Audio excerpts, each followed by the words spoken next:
ইনশাআল্লাহ এই জাতির মুক্তি আসবে। এই জাতির হয়তোবা প্রসব বেদনা বেশি দূরে নয়, হয়তো খুব নিকটে। প্রসব বেদনা খুব কষ্টের জানি, আল্লাহ যেন সেই কষ্টের জন্য আমাদেরকে তৈরিও করেন এবং সহ্য করার তৌফিকও আমাদেরকে দান করেন। আর এরপরে যেন এই জাতির দুনিয়া আখিরাতের মুক্তিটা আল্লাহ নিশ্চিত করে দেন। আমাদের এই অবস্থার জন্য আমরাই দায়ী। আমরা আল্লাহ তাআলার কাছে নতশিরে নিজের দায় স্বীকার করে আমরা তওবা করছি। আল্লাহ আমাদের তওবা কবুল করুন। এটা মুখের তওবা নয়, এটা আমাদের বুকের তওবা। আমার জন্য বুক করে আপনারা দোয়া করবেন, অসঙ্গত কোনো কাজ যেন আমি না করি।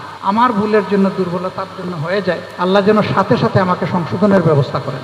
অন্য ভাইয়ের 10টা বড় ভুলে না ক্ষতি হবে, আমার একটা ছোটো ভুলের কারণে এর চেয়ে বড় ক্ষতি হয়ে যেতে পারে। আল্লাহ যেন আমাকে হেফাজত করে, আমার মগজকে হেফাজত করে, আমার জেহেনকে হেফাজত করে, আমার কলবকে হেফাজত করে। আর বডিটা তো আল্লাহর জন্য দেওয়াই আছে, আল্লাহ যেভাবে পছন্দ করে। আপনাদের জন্য দোয়া করি, আল্লাহ তাআলা এই কাঙ্ক্ষিত বিপ্লবের এক একজন সেনাপতি হওয়ার তৌফিক আপনাদেরকে দান করুন।